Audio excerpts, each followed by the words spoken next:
following opinions are solely those of BoatTest.com and its test captain.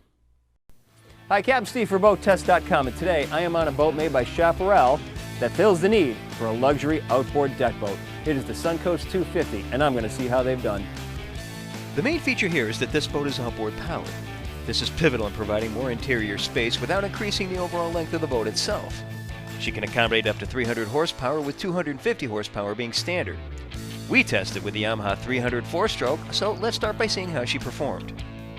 With half fuel and 2 people on board, we had an estimated test weight of 4,648 pounds. Top speed was 51.5 miles per hour with a 26.3 gallon per hour fuel burn. We measured our best economy at 3,000 RPM and 23.8 miles per hour. That speed reduced the fuel burn to 6.5 gallons per hour, which gave our test boat a range of 249 miles and an endurance of 10.5 hours, while still holding back a 10% reserve of fuel. She was also quick to accelerate, reaching planing speed in 3 seconds, coming to 20 miles per hour in 5.2 seconds, and continuing past 30 in 8.5 seconds. Her minimal bow rise upon acceleration produces no loss of visibility from the seated position. We had a perfectly flat calm test day, so we can't comment on her sea handling capabilities, but Chaparrals don't disappoint, and she did present a solid ride of a much heavier boat. This bodes well for those who tend to bring guests aboard that are nervous boaters. The helm gets an extra wide bucket seat with a flip-up bolster. This is one of my favorite features with Chaparral. You don't have to look under the seat to find the controls to slide fore and aft. Looking at the console itself, earth tones remove any concern over glare, 2 digital gauges to either side, GPS map in the center, all of the rocker switches have icons, stereo remote to the left-hand side, 12-volt supply and MP3 jack to the right. Now let's look at some of the features that make this boat such a standout. First, plenty of seating while still keeping the roominess. We've got roomy bow seating to both sides of a pedestal table, space between the seats, 27 inches all the way across. We are looking at 6 feet 2 inches. Very comfortable. Wraparound bolsters, elongated grab handles. These are easy for little hands to get their fingers around, something that Chaparral does in-house. We have blue courtesy lights, plus look at the stainless steel, speaker grills, and dual drink holders. Port side seating, very comfortable, 2 grab handles. Bolster forms a comfortable armrest. Just ahead in the console, head with a porta potty. And look at the storage in back.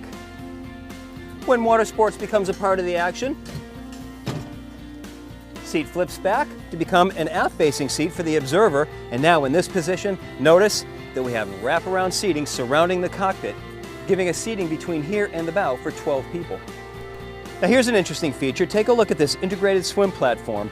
We don't usually see full walk-around capability, and I would call this oversized as it carries all the way back just to the aft end of the engine. To both sides, there's aft-facing seats.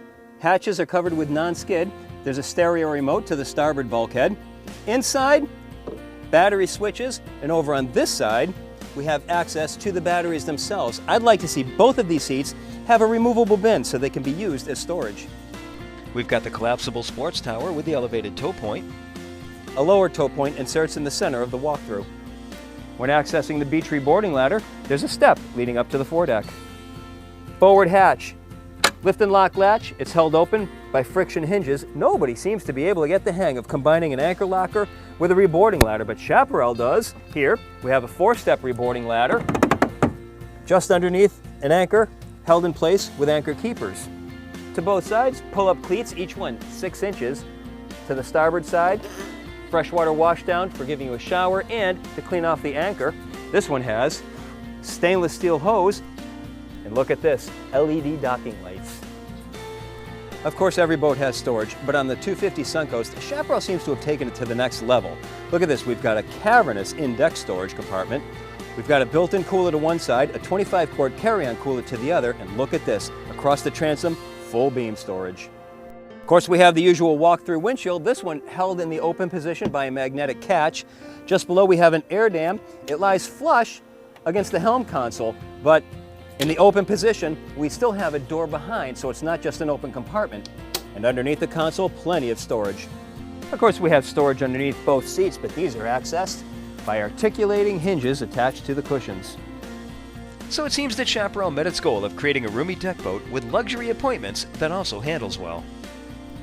And that is my complete look at the Suncoast 250 from Chaparral. For BoatTest.com, I'm Captain Steve. We'll see you on the water.